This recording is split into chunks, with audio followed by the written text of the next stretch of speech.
Основной миссией Управления Федеральной антимонопольной службы по Ингушетии является защита конкуренции и предпринимательства ради развития экономики региона. Антимонопольный орган в своей деятельности преследует достижение следующих целей: создание положительных условий для развития конкуренции, обеспечение равного доступа на рынок среднего и малого бизнеса, достижение высокого уровня эффективности бюджетных расходов при осуществлении государственных закупок, обеспечение равного доступа к продукции естественных монополий, устранение ограничивающего конкуренцию влияния органов публичной власти на функционирование рынков. Для того, чтобы экономика росла, конкуренция была добросовестной, честной, открытой и прозрачной.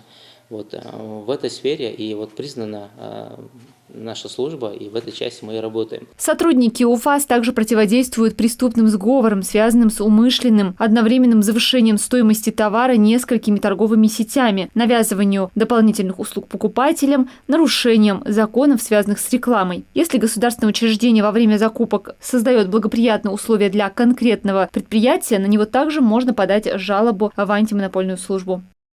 Больше всего жалоб к нам поступает в сфере применения закона о контрактной системе. Штрафные санкции, можно сказать, от 3 до 50 тысяч на должностных лиц.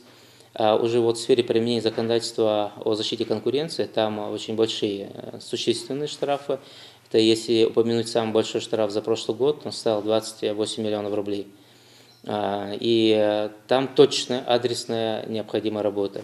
Заявление должно содержать следующую информацию: данные лица, подающего документ, сведения о заказе, которого касается заявления, данные о нарушениях, допущенных во время проведения торгов. В этом случае можно описать не только действия, вступающие за рамки закона, но также и внести сведения о бездействии. В конце документа необходимо поставить дату и подпись. Если заявитель не подписал бумагу, она может быть возвращена без рассмотрения. Прием каждый четверг осуществляется. В принципе, можно и позвонить, и если раньше можно принять по графику в зависимости от рассмотрения дел.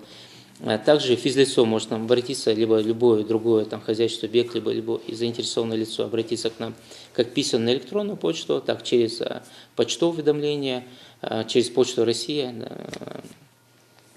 Также можно к нам, получается, через форму обратной связи на портале обратиться, либо прийти непосредственно сюда и нарочно принести обращение. К нам еще очень часто обращаются в социальных сетях. Люди, честно говоря, больше обращаются даже в соцсетях, пишут там о своих проблемах. Единственный минус в этом плане, что мы не можем это как официальную жалобу принять, потому что он не соответствует федеральному закону об обращении граждан. Поэтому, но в принципе, по тем нарушениям, которые там указываются, признакам нарушений, мы проводим соответствующую проверку.